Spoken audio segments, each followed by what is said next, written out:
Good Monday to you, everybody in Comp 651. Welcome to week boom 5. How's everybody doing?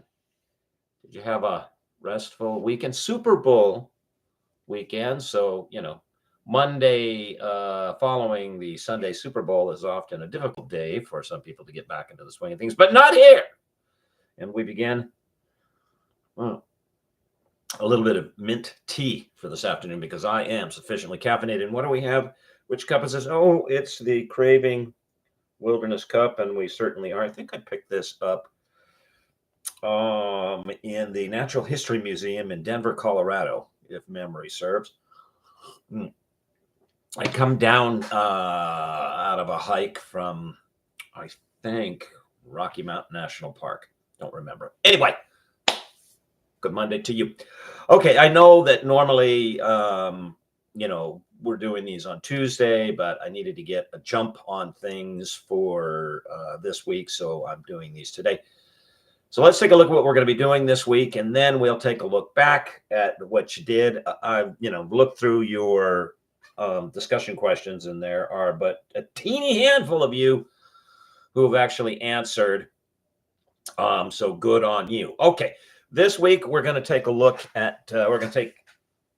Continue to take a look at data with a reading in Stack, and we're also going to look and learn how a SWOT analysis works. SWOT. This is this is something that's well worth your time to master. These are extremely common in the business and the PR world. They'll say, give us a SWOT analysis of blah blah blah. You need to know, first of all, what SWOT stands for, and that each of the letters, it's an acronym, and then how do you do it, okay? SWOT analysis, they work best when they're done most candidly, okay? And although they're often handed to a client, in my experience in doing them in the real world, I will typically do two. One that's sort of behind the scenes for myself or the team that I'm on. And then two, the second one, which contains the same sort of data, but might be worded slightly differently to hand to the client. Okay, so when you go to Scott, you'll read about what that is, and she'll explain it to you. And I want you to do a SWOT analysis this week, and you can use backcountry.com. Since, in addition to Chapter 5 in Stack and Chapter 8 in Scott, today by 11:59 Eastern Standard Time, 11:59 p.m. Eastern Standard Time, your first PR presentation is due. So make sure that you get that in, because if you haven't made arrangements with me already for late work, it's too late. Okay. A little bit of bronchitis still, shaking that off. Listen to that. Listen to that nasty cough. Yow. I had to get some more honey lemon tea in there. Okay. Let's take a look at the questions and see what you said, see if we can add to this. Thank you for those of you, and I mentioned this last week, don't wait till the last second till you answer these, because it's really not fair for your classmates. They're looking for folks to respond to, and if you wait till the 11th hour, I mean, in some cases, because when you post, it shows when you post. Literally, they don't have anybody to respond to, so give each other some love. Okay, question number 1 from last week. All right, we're looking at types of data and how they're classified and what it means, et cetera, et cetera. Question 1, as discussed in Stacks, please list and briefly explain the 4 types of observational data. Choose 2 of the 4 types and provide an example with a link for each. Okay, Valerie, you went. You know what? Because I'm going to look at one of your answers later. Let's go with Jamar. Jamar, observations can be made at one of 4 levels, yielding specific observation data from which to interpret and measure outcome. There we go. Nominal, ordinal, interval, or ratio. Correct. Now, again, for your final exam, you gotta, and just for yourself. I mean, operating in the world of strategic communication, whether you're in PR or not, you just have to have these definitions and the understanding thereof down cold. Okay, ordinal measurement places observation in some type of order, hence the name.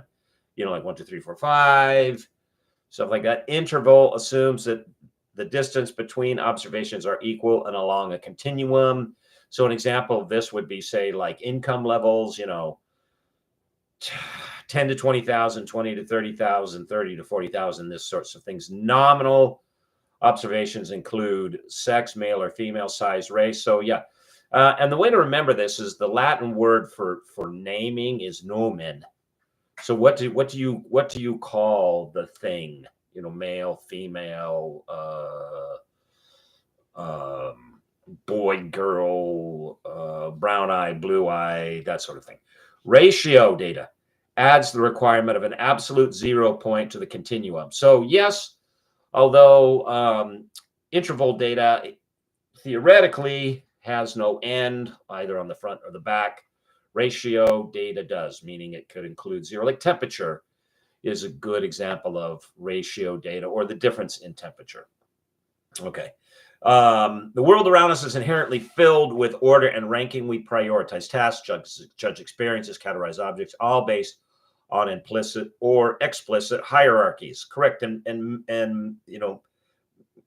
many of these are generated and imposed upon the world. And as you're going to read in Stacks this week, there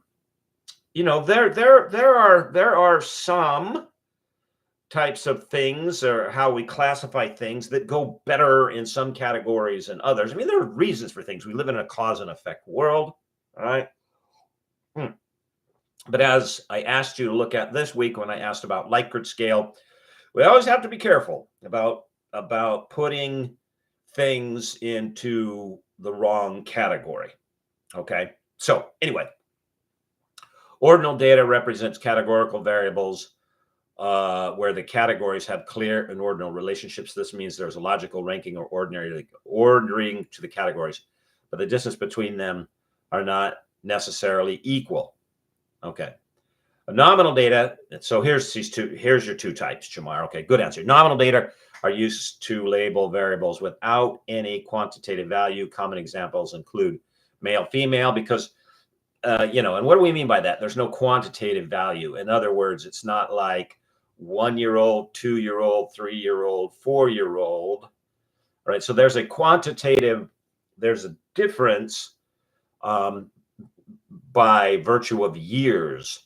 You can have a male and a female. They're both 5 years old or 50 years old or whatever. Okay. But they are, they're put in distinct categories. Male, female, albeit somewhat outdated. Okay. And we're going to touch on that here in just a second. Hair color, nationality, names of people, and so on. People fill out applications all the time and they ask for age, race, sex, height, etc. I'm sure nominal data is analyzed with many job applicants that are collected. Diversity and inclusion is very important. Nominal data is used most to organize hiring process. Okay. All right. So in terms of defining the data, in terms of defining the terms, that's good. We're going to come back to this somewhat outdated, and especially I'm going to emphasize here for you as Christian scholars, you've got to get your head around this and get it in the right place, but we'll come back to that. Question number 2, what are some of the advantages and disadvantages of categorical continuous data? Find a real world example, that illustrates a difficulty for each category. Claire, on page 58 of our reading, Stack explains the advantages and disadvantages of categorical continuous data management. Stack says that categorical observations are simple to make, but difficult to interpret. Okay. So what do we mean by that? In other words, it's easy to say, well, this goes in this category and that goes in that category. However, right, you should be careful of this when you're reading people's research, which you're going to be doing more of as the semester goes on and we do other PR exercises. Always look at the raw data. Always try to see why it is that a researcher puts some things in this category and some things in that category, because often the categories are not as straightforward as, say, male, female. Okay, in statistics and in statistical research, it often happens that just for the sake of keeping things in some sort of a format that you can work with, categories are created that are not necessarily representative of the actual things. I'll give you an example. There's a type of categorical data category that's called a dummy variable, and that doesn't mean that it's stupid.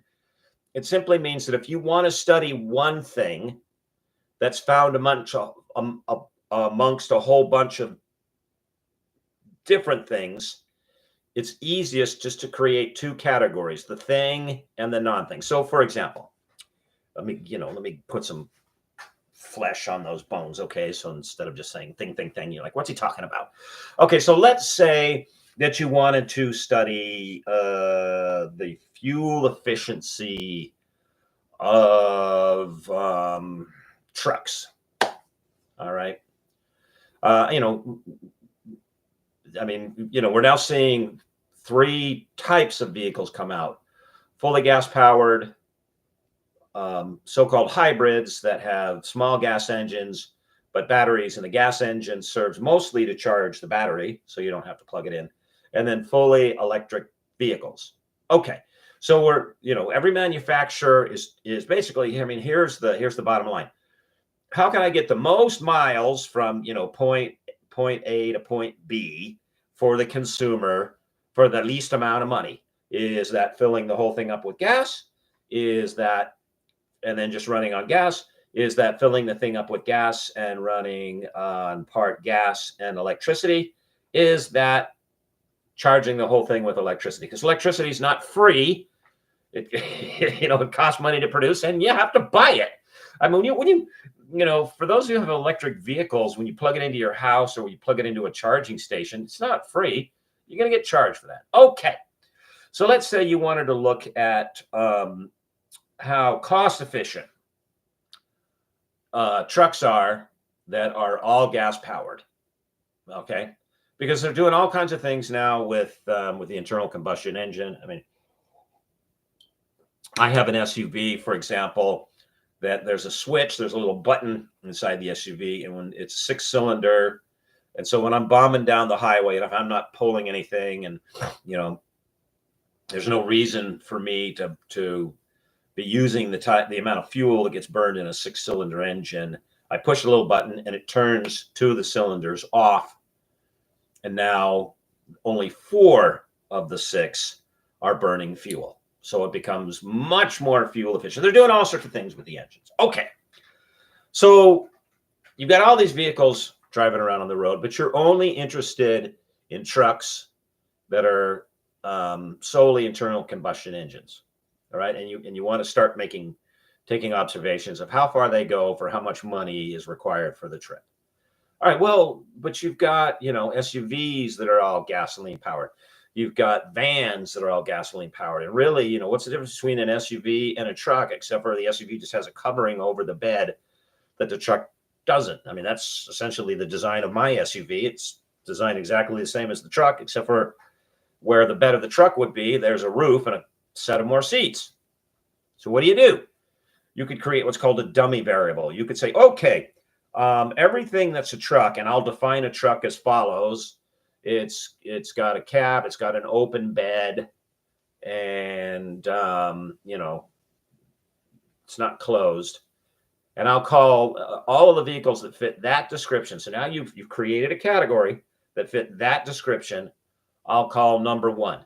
And you start collecting data about how much money goes into all the number 1s to get so far. Everything else you call number 2.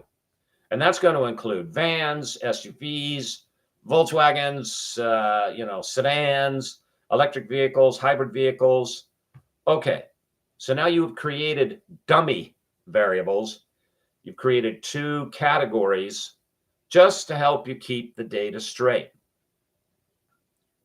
But there's a whole bunch of different types of things in that second category, in that category that you call category number 2. Is that really representative of the difference between, say, trucks and everything else? Maybe not. Maybe how much it costs to get a vehicle from point A to point B is exactly the same for an SUV as it is for a truck, because really the difference is just the covering and some more seats. Doesn't matter. You've decided that you're going to label all things that fit this definition as truck as number 1, and anything else you'll label as, group number 2. Okay, that's a dummy variable. You've created that for just to simplify the research process. Okay, you have to be. This is why you got to be.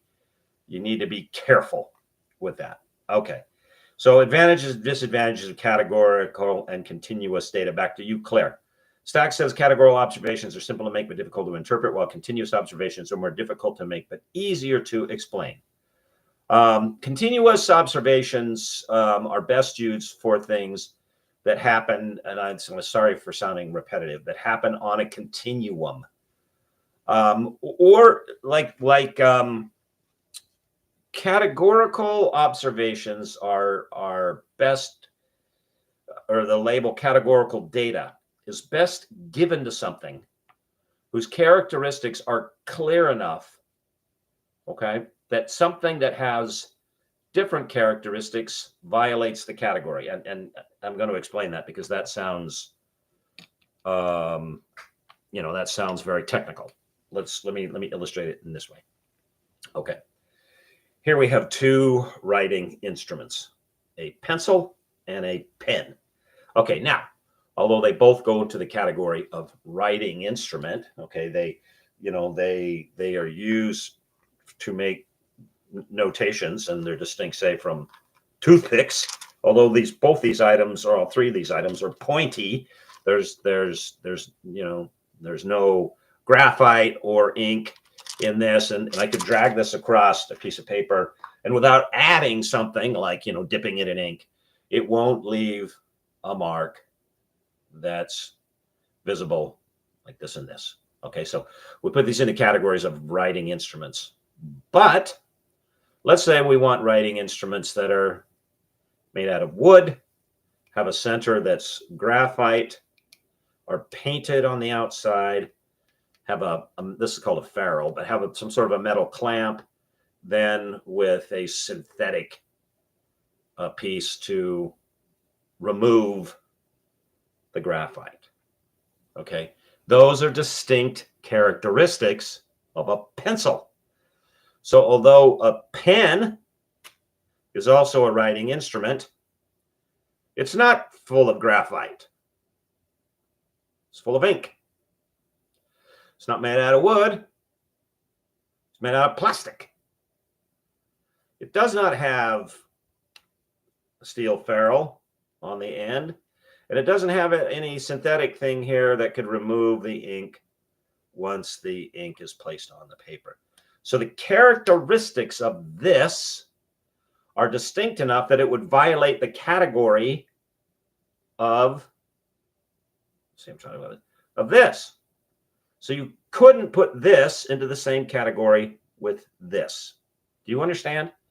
Its characteristics are distinct enough that it would violate the category that's defined by the characteristics of this. Now, you can have pens with erasers on the end, okay? But you don't have pens full of graphite, because pens full of graphite aren't pens, they're pencils. Do you understand? If you don't understand, I want you to make sure that you email me when we talk about violation of category. And this is how we keep continuous and categorical data apart. Okay. Okay. Continuous observation more difficult. Okay. Stack explains that continuous observations can be used for ratio measurements, interval measurements, then to ordinal and finally nominal. Continuous data can also provide more information as well. For example, research software can measure categorically if my email was opened, yes or no, while continuous data could report on how long emails were open for. Okay, excellent example. Later would give me more information. I could better determine if the click indicated read or not. When I was a real estate agent, I was able to use such software. It was helpful to know which email titles got clients and which didn't. It was more helpful to know if the email seemed to be getting read.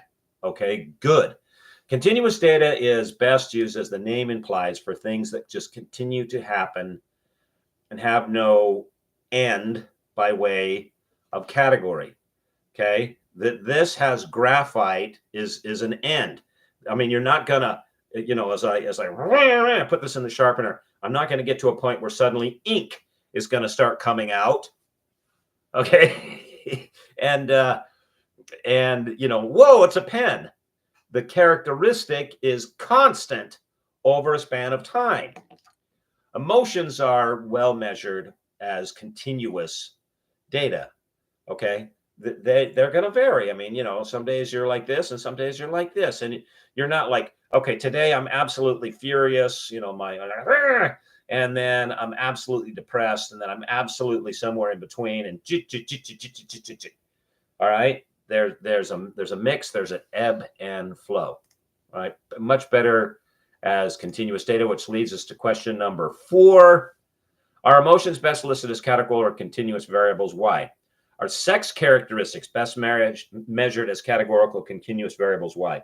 Drawing on your answer to the previous 2 questions, is gender best measured as a categorical or continuous variable? Why? Okay, see, I told you we were going to come back to this. Okay, here we are.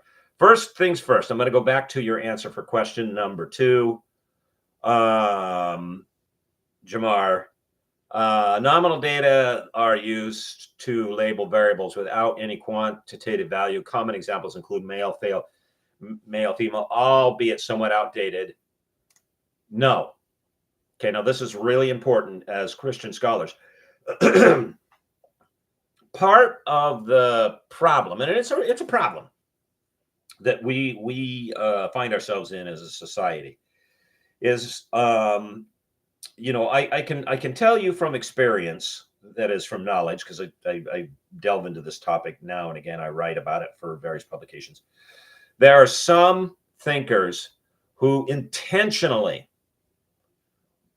blur the line between categorical and continuous data. And they do it because they have an agenda. All right. It's intentional. Most people that you meet, and including based on some of your comments in your answers to these questions, you do not understand the difference between continuous and categorical labels for data. Okay.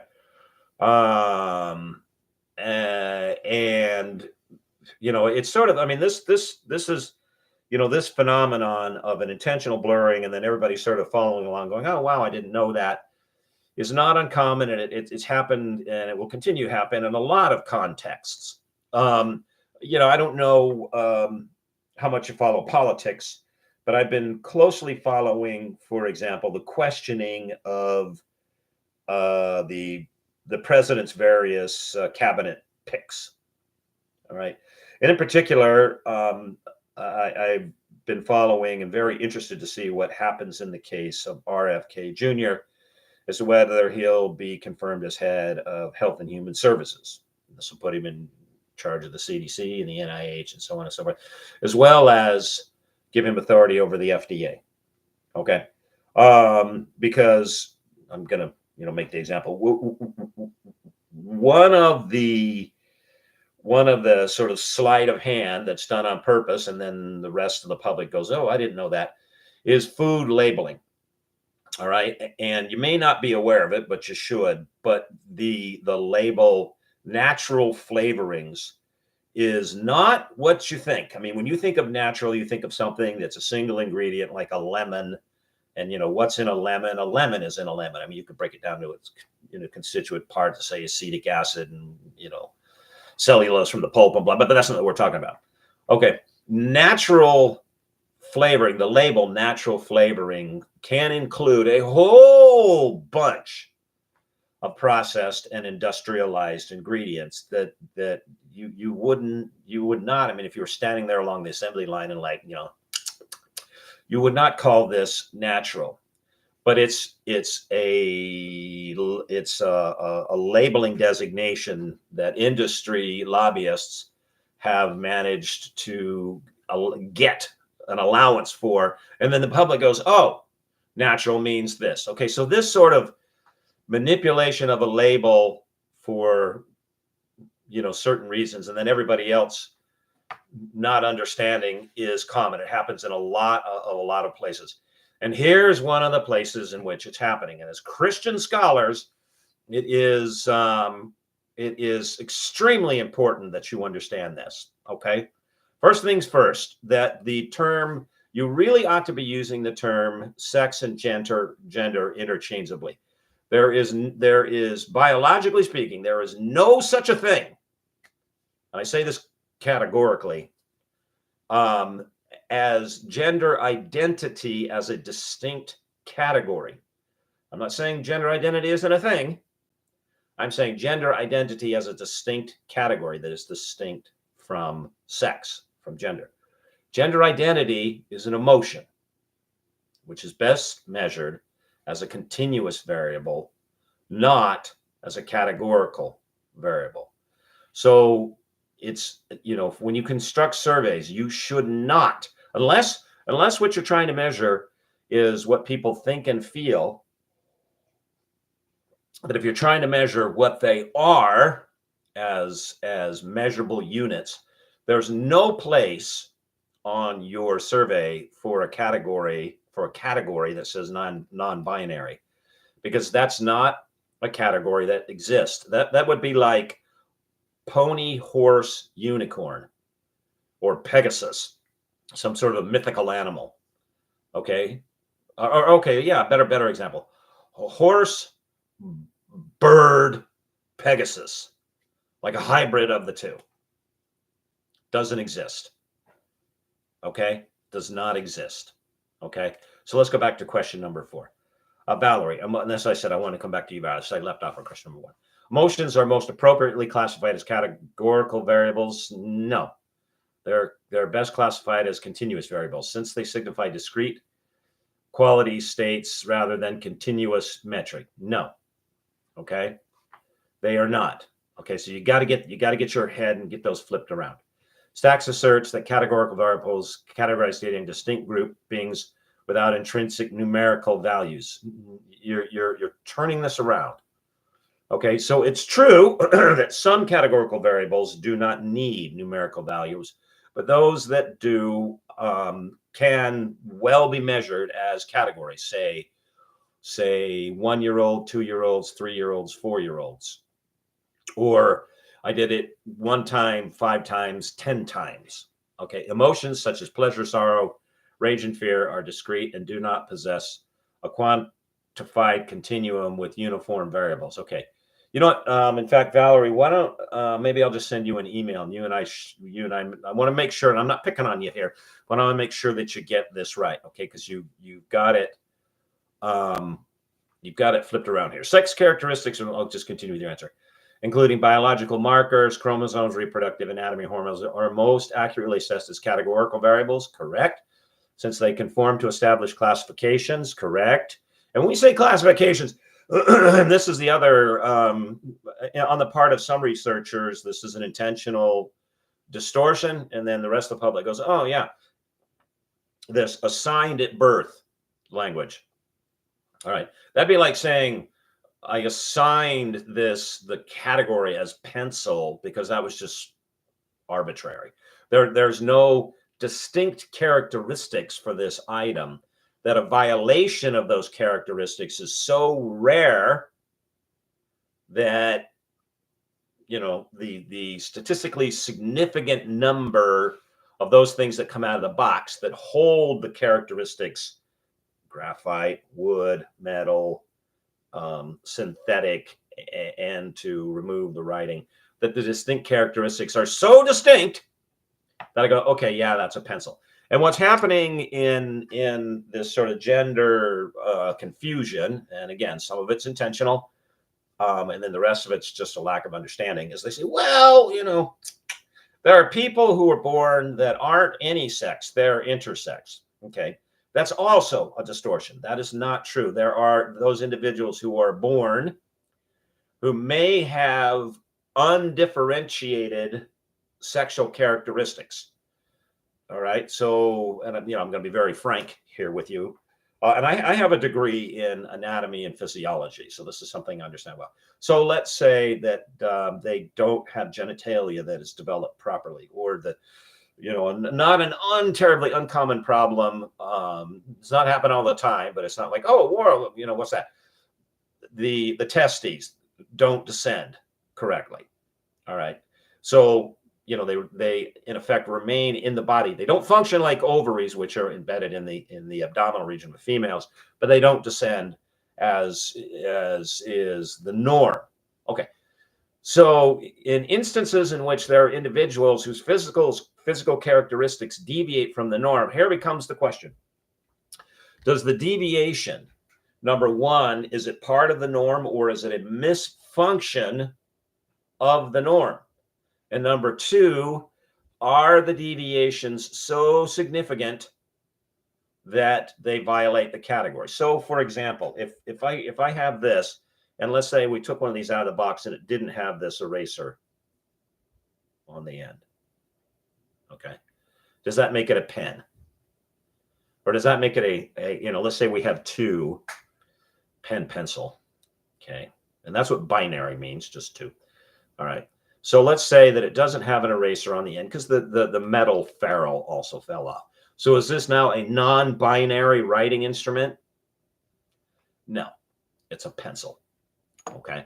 The same is true with so-called intersex people, because number one, the number of those that have this condition is very, very small. It's statistically insignificant to the category.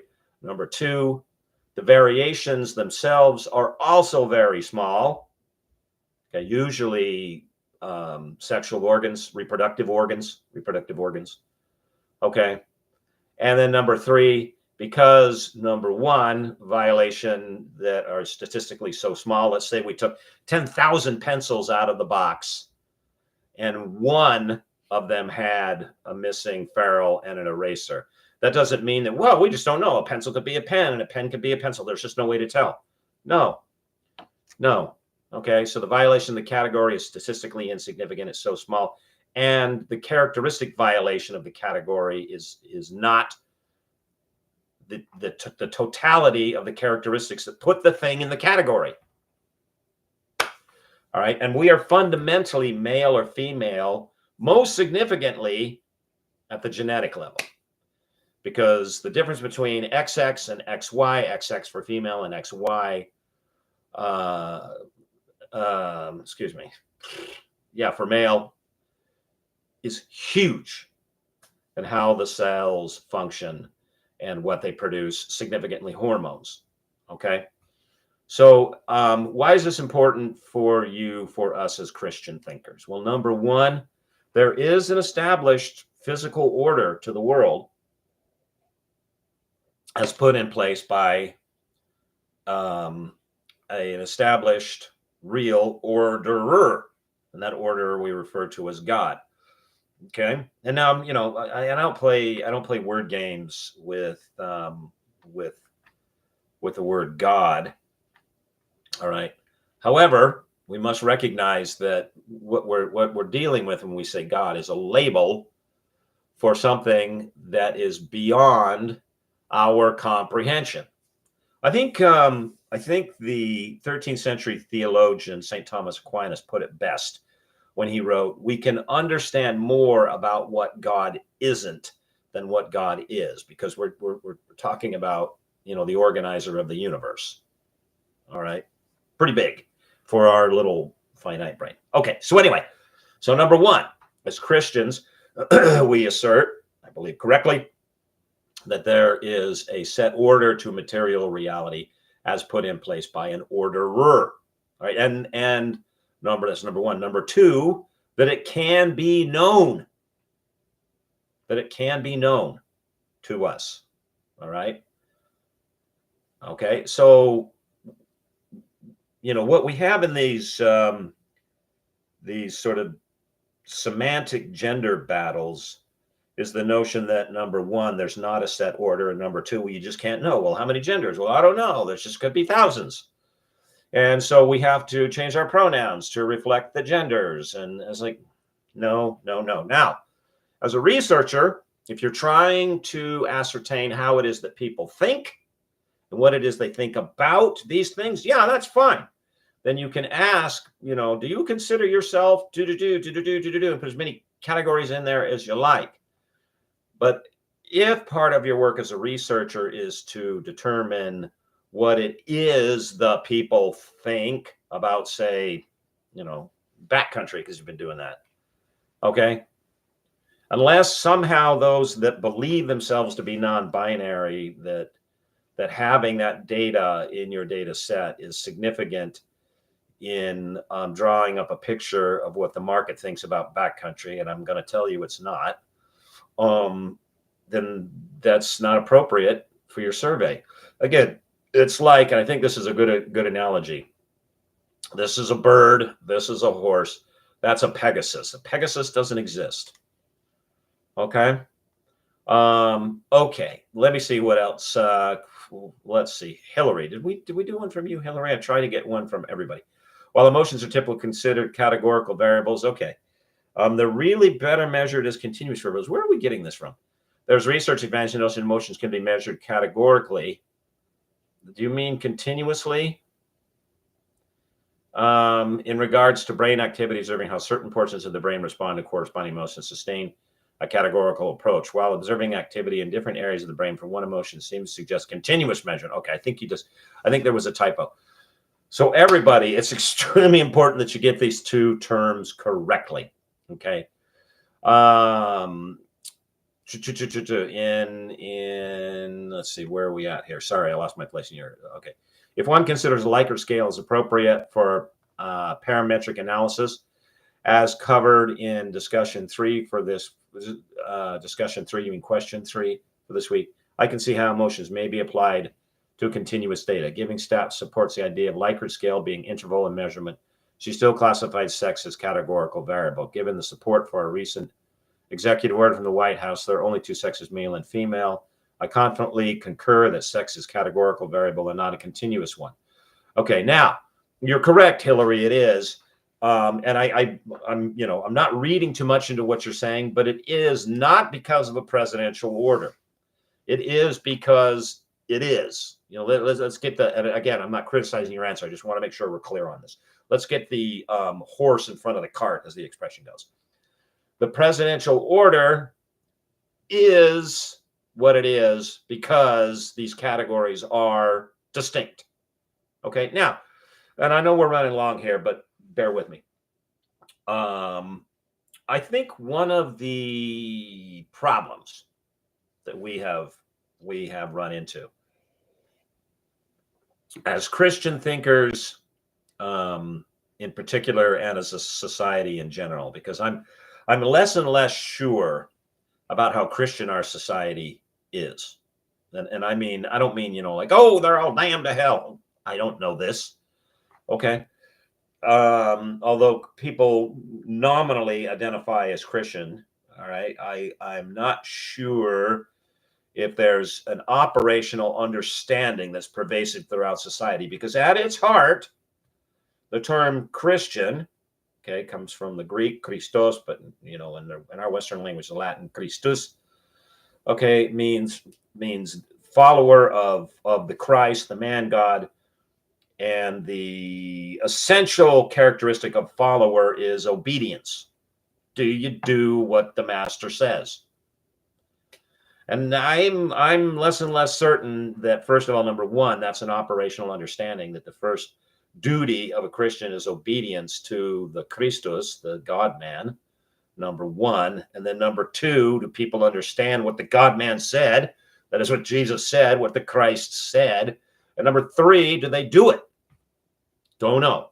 Okay, I should dig into that data. But anyway, for Christians in general, and society in particular, society at large, I think we've erred in that, it's okay to say, well, these are the categories, and this is how we define a category. Remember, has distinct characteristics. The violation of those characteristics is statistically insignificant, and then the violation of those characteristics, that is anything that violates the total characteristics that put things in that category, are small enough as not to remove it from the category. Okay, so if you have a dog, you can say dogs have tails, but not everything with a tail is a dog. Understand? Okay. One of the things we've erred is, while it's okay to have categories, we need to understand that one of those categories is, I'm going to sound like I'm contradicting myself, but I'm not. Certain emotional continuums, and that there are people who are genuinely out of alignment between here and here with who they are. All right, that there's genuine mental disruption, and I don't mean just in terms of gender. Right, this is now a pervasive problem. People say, "Well, I'm not happy." Okay, and maybe behind that there's this idea that my mind is not harmonious. My body seems, and we're going to get back to this, it seems to be in a harmonious state as it functions. The heart beats, the lungs respire, the limbs move. They all seem to be doing what they, said. Like Augustine points out that it's curious. He says to himself, why is it? He wonders. Have you ever read the Confessions? That when I give a limb of my body a command, like my hand, pick up this cup and raise it to my mouth, it does it so readily, so quickly, that I don't even realize I've given the command. And yet, when my mind gives a command to itself, like, I want to believe in Jesus Christ, you wanted to become a Christian, I can't do it. Why is that? Okay, that separation, that dichotomy that Paul writes about, that the spirit being willing, but the flesh just can't seem to command itself, being weak, that can be described as a category. And there's some, if you start breaking it down, there's some people that have a more difficult time than others. All right, we should treat everybody compassionately. But compassion doesn't mean the false breaking of categories. That's not compassion. There's nothing compassionate. I mean, this is maybe a bad example because these are inanimate objects, but there's nothing compassionate in saying this is a pencil and this is a pen, and then saying, well, this is a pen and this is a pencil. Or again, if this fell off, and instead of saying, well, this is a pencil with an eraser missing, you say, no, it's a non-binary writing object.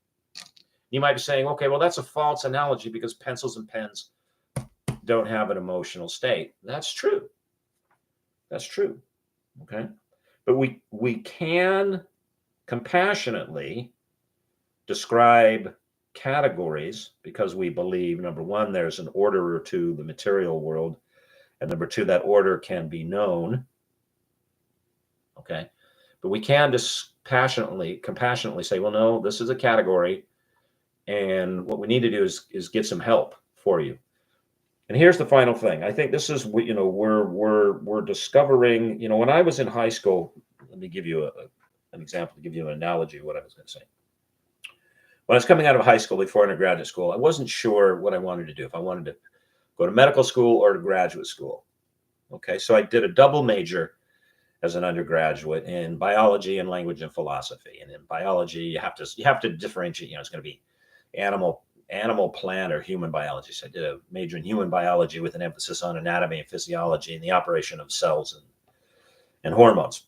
All right, and one summer I worked for a neurosurgeon in her lab, helping her crunch data. Sort of a summer internship. And she said something to me that has stuck with me for many, many, many years. Okay. And she said, the big question that we in the neurosciences must face up to is the question of, does the mind have the capacity to understand itself? And we live now in an accelerating world in which we're told that there are answers for everything, and everything is linear, just like one sequence after another. And even worse, that technology is going to provide us with answers to these things. I mean, just ask AI. Okay. But what she was driving at is, do we ultimately have the capacity to understand ourselves and in all of our intricacies? And what we seem to be running into is there are many functions of the mind that we do not understand. I mean, we do not understand, for example, the functional operation of medications like select serotonin uptake reuptake inhibitors, SSRIs. And for those of you, I'm absolutely certain, the odds are great that at least some of you watching this have been prescribed or are currently being prescribed SSRIs. They don't know the operational function of that. In fact, if you look into the data, the non-pharmaceutical sponsored trials show that there's no difference between the efficacy of an SSRI and a placebo. And yet we prescribe them by the millions of pills. In other words, what we want are answers. What we assume that there must be answers. But as my neurosurgeon supervisor suggested to me, the mind may not have the capacity to understand itself. And there are certain, functions of the mind as to why we get into this state, why we get into that state. We just don't know. And what's worse, we really don't know what to do about it. Okay. I mean, now I'm not equating anybody who's taken an SSRI with what I'm about to say, but pedophilia stands out as one of those areas. They really do not know how or if some of those people that fall into that category that commit that crime can be rehabilitated. And as a Catholic, and this wasn't unique to, this was particularly pronounced within the Catholic Church, but it's been a problem across the ministry for the whole church. The mistake that institutionally the church made was listening to those that said, well, if somebody is afflicted with the condition of pedophilia, that we can just give them this therapy and then they're cured, and then you put them back into ministry. And that's what the church did. Big mistake, because they continued to act out their dysfunction, much to the harm of many, many young people and to the church, because once the lawyers got a hold of it, they just, there were many dioceses that were sued into oblivion. And because of the financial damages they incurred, had to sell off buildings and close schools and parishes and shrink funds that would go to support and fund relief for the poor. And it was just a disaster. Now, I'm not suggesting that pedophilic priests should just be, no. I mean, the proper thing is you're out of the ministry, man. This, we don't know exactly what to do for you, but we know what not to do with you, and that's put you where there are kids, whether, this is Catholic Church or otherwise. Okay. So as Christian thinkers, it's extremely important that you get your head around this. What it is that puts something in a categorical or a continuous, to define something, I should say, sorry, as categorical data or continuous data, and be careful with people who are confused about the two, whether intentionally or because they don't know the difference to begin with. Okay. I understand we're way long. All right. So remember tonight that first PR project is due. All right, everybody. Thank you so very, very much. I hope you have a wonderful week. If you have any questions about the material that we've gone over, reach out to me, send me an email, or, catch me during my office hours now. I guess left is Wednesday, Friday. I think about you, I pray about you, and I will see you on Canvas. Bye-bye.